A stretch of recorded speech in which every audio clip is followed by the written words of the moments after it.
When all the beads fall off the couch, the next review shall begin.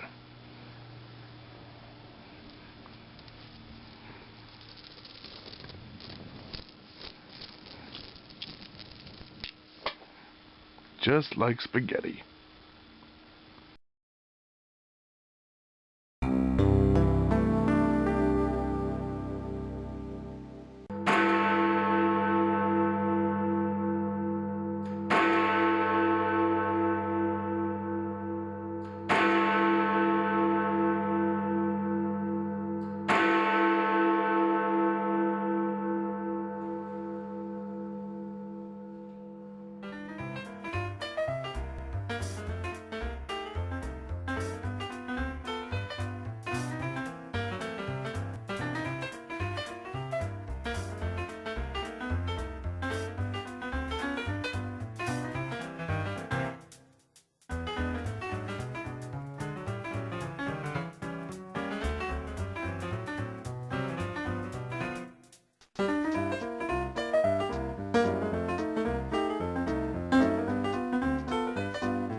As I lie there on the couch, thinking what I should do now, I thought to myself, what's the next review I should do for the holidays? Should I do the one I was hoping for? Which review should I do? Should I review Noah with Russell Crowe? I'm keeping that thought in mind. Should I review Knick Knack, the Pixar short? I'll keep that in mind. Maybe I should do something that really matters the most to people. What should I do? What am I gonna review? What to do? What to do?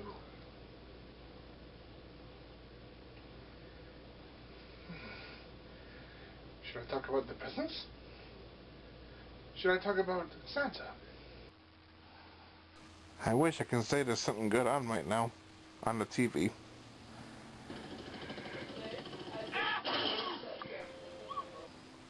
But no. Should I talk about the Krampus? What should I talk about? I got it! I'm gonna talk about a Christmas movie that you might find right now on Tubi, Vudu, Amazon, and Hulu. And maybe if you're lucky, on Up TV, where the movie premiered. This movie is called A Christmas Movie Christmas. I repeat, A Christmas Movie Christmas. An unusual title, I know, but there's a very good backstory behind this movie that was released in 2019, in late October. So instead of going into depth with the whole movie, the whole film is about two girls, sisters, who are reliving a Christmas movie over and over again. That's pretty much what the synopsis is. But I'm not going to talk about the film. I'm going to talk about the behind the scenes, my experience, and what happened. This is going to be one Christmas gift from me to you. And I hope you enjoy it.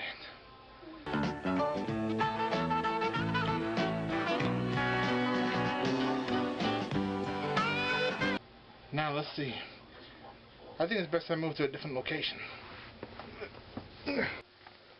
So for this special review during the holiday season, I would like you all to join me and hear my story how I got cast in my in my film debut in a television movie of all movies. This is my review on the behind the scenes of a Christmas movie Christmas. Oh, oh, oh. In order for me to do this review, I'm gonna need a map.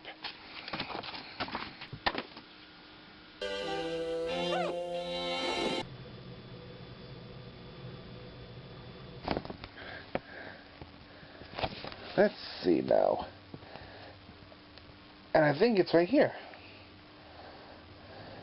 If you can see the red star, that's Michigan's Bavarian village, Frankenmuth. It was up there where we filmed the Christmas film. The name of that film? A Christmas Movie Christmas. Yeah, strange title, I know. But there's a good story behind this movie, and a good one because of my point of view. I was cast as an extra in that movie. And I'm not kidding either. I made my screen debut in a television movie. Thanks to the River Place shops in Frankenmuth, Michigan, which is not too far from Bronner's Christmas Wonderland, the largest Christmas store in the world. Although I do have to ask, if they're making a made-for-TV Christmas movie in Frankenmuth, why didn't they ever film it at Bronner's?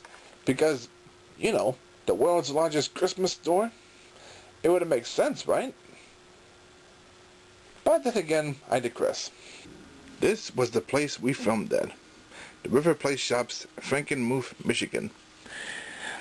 It's kind of like an outdoor mall in a way, and that's one of a kind. 40 shops and attractions.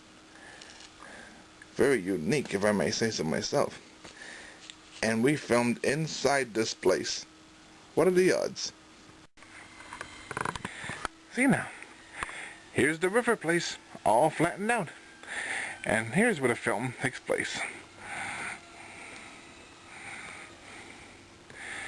So, we filmed on these streets here, all the way here. We filmed multiple takes. We were just doing the cheerful passing by, then, hey, hello, Merry Christmas, and whatnot. And that's pretty much all we did. Then, we headed back inside here, the game room. And right next to it would be the, let's see, that's the Cass River Bar and Grill, which is right next to it. We wait inside there for countless hours. We waited until nightfall, and when nighttime finally showed, we headed back outside and filmed around here. That's where the stage is at. And once there, we get to film the entire concert sequence. The filming happened right around here and here. The best part about filmmakers, they always have creative freedom. Just like the internet. They have such creative freedom. They're allowed to do whatever they want, when they want it, and how they want it, without any consequences. Everybody has a creative freedom. So let them do what they want to do. And you can just get out of their faces. Black Lives Matter suck.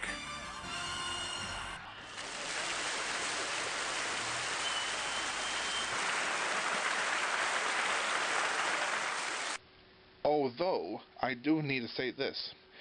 There are certain limitations to freedom that you have, not like in animated films, because, well, animation, you can do everything. But it has a big price to pay for that. Live action, well, it depends on the budget. Big budget, you can go all out. Big visual effects, outstanding production design. But very little budget, you got shit. And for a TV movie, that's saying a lot. Because you need to find the cheapest visual effect company who makes visual effects a lot more crappier than it seems. Not only that, but also you have to cut down on certain scenes, on certain ideas for production design. That's why you have to film on location sometimes. If you can't build it yourself, film on location. It might be a great substitute. That reminds me of one more thing I forgot to mention.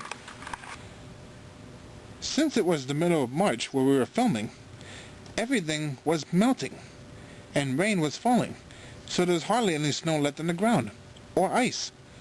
They had to put cotton styrofoam substitutes on the ground, and to make matters worse, the stage I was standing on was muddy with water, so most of us had to be careful where we were standing.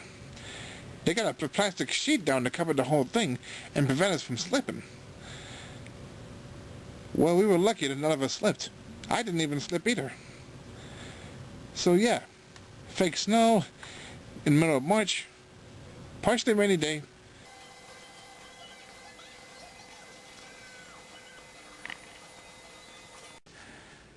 Don't believe me? Well, look there. Boom, there I am. Boom, boom, there me is. Boom, boom, there me is, boy. Yep, that's me. I appeared 5 times as an extra during the whole concert sequence. That's my first appearance.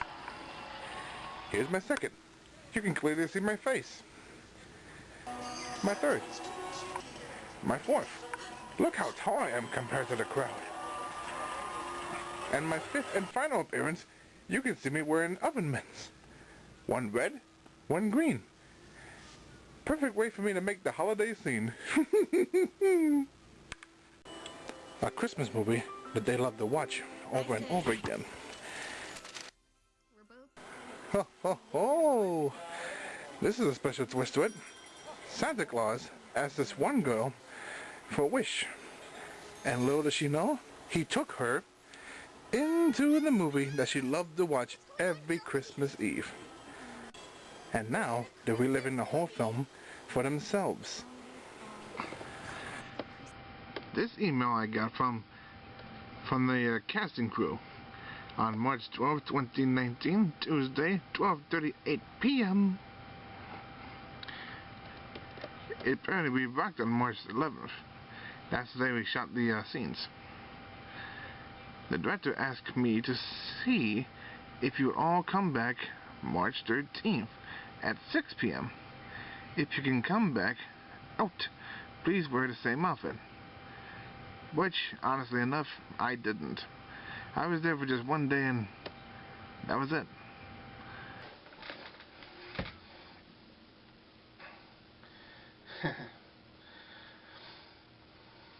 The only star I do recognize in that movie, however, was Ryan Merriman. If you don't know who he is, when was the last time you've seen Smart House?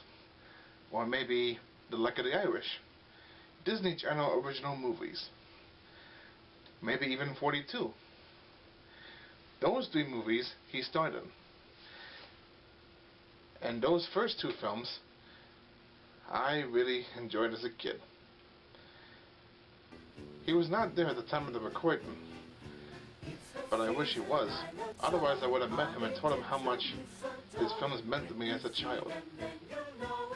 It would have been a huge honor, but it's even a bigger honor for an extra like me to star in the film that he starred in. Ah, man. My name is Dustin. I'm here to help. There was another film I was hoping they asked me to audition for, but I was kind of wiped out from doing the audition for the last movie we were shooting. So I kind of turned that one down. They just needed extras in, I think, Bolton, Michigan? Homer? Bolton? I don't know what the name of it was, but they need extras so they can shoot the diner with. So yeah, I turned it down because I was pretty much wiped out from that one shoot. Hopefully there's more shoots to come. There was another film that they filmed in years later. A church-related film about Mel Trotter. I sent in my audition, my headshot, but they turned me down. I don't think I was good enough. It's a real crying shame for some actors like me. No matter how many films you want to audition for, and no matter what genre they're from. Sometimes you get lucky, other times you might not. What's an actor to do? What is an actor to do? The writers of the film are also the stars. Brant Doherty and his wife, Kimberly Doherty. Turns out the main actor, who's played by Brant, who, believe it or not, I found out, was in the Starving Games. Yeah, a parody of the Hunger Games by Freeberg and Seltzer. Two directors I idolized, but then declined when I watched their movies again. Anyway, he co-wrote this movie along with his, I assume, wife. The question comes to mind. Did this movie pull off? Or is it going to be another one of those cheesy made-for-TV rom-com Christmas films? Well, I didn't really look into much about the movie, because I couldn't find any information about it online. It also stars Tony Simonek as Santa Claus, and Terence Clow as Scrooge. Humbug. What I mentioned earlier that the film premiered in late October 2019, that is true, by the way. I did my research the other day wondering, when is that film going to premiere? Lo and behold, it said so right there. It said, Up TV, October 20-something. 2019. And I discovered this in the week before the premiere. What are the odds of that? Oh, looks like Lacey is falling in love with the fabulous Baker boy. I sense a relationship is beginning to bloom. Goodbye, websites and computers. Hello, real-life dating. Good for you. And here's another story that you might find interesting from my point of view. It happened while we were filming the concert sequence. There was a banner above the stage with a sign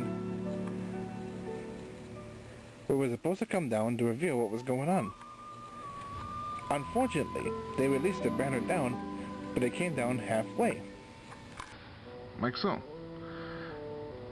It's all rolled up now, but it stops halfway. And water was dripping from there that day, because the snow was melting, and it was also partially rainy that day.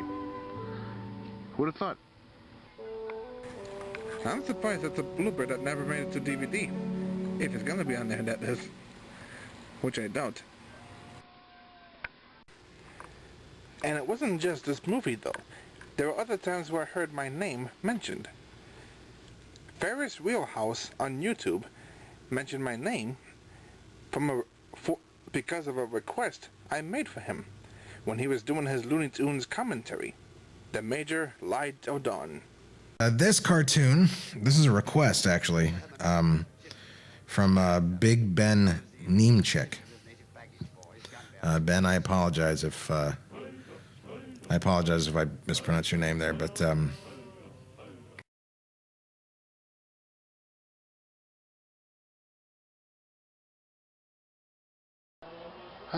my mother and father were so proud of that scene, seeing their little son finally achieving his goal. Now, to be fair, I wasn't there acting. I was an extra. But an extra is a very good start. My father also gave me some mixed information. From what he was told, he said that someone told him the film was going to premiere on the Hallmark Channel. But instead of Hallmark, it turned out to be Up TV instead. Maybe they switched their minds about when the film's going to premiere. Something much more better and not so lame as the Hallmark movies. If that's the case, smart move. So, in a final summon note, I must say, to the casting directors, to the people who made A Christmas Movie Christmas, and to the wonderful folks in Frankenmuth, my mother thanks you, my father thanks you, my sister thanks you, my grandparents thanks you, my sister's children thanks you, and her husband too. My father thanks you, my sister, my brother, me, and all the birds thank you. And most importantly, I thank you. Thank you for making me star in the first movie It may not be a main star line, but extras are a beginning.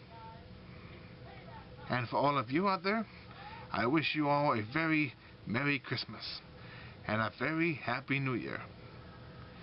I'm Big Ben Nimchik. Thank you for watching.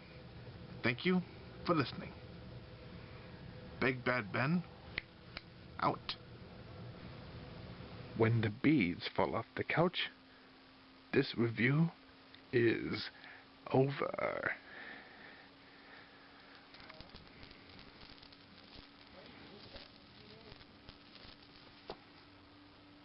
Good night, everybody.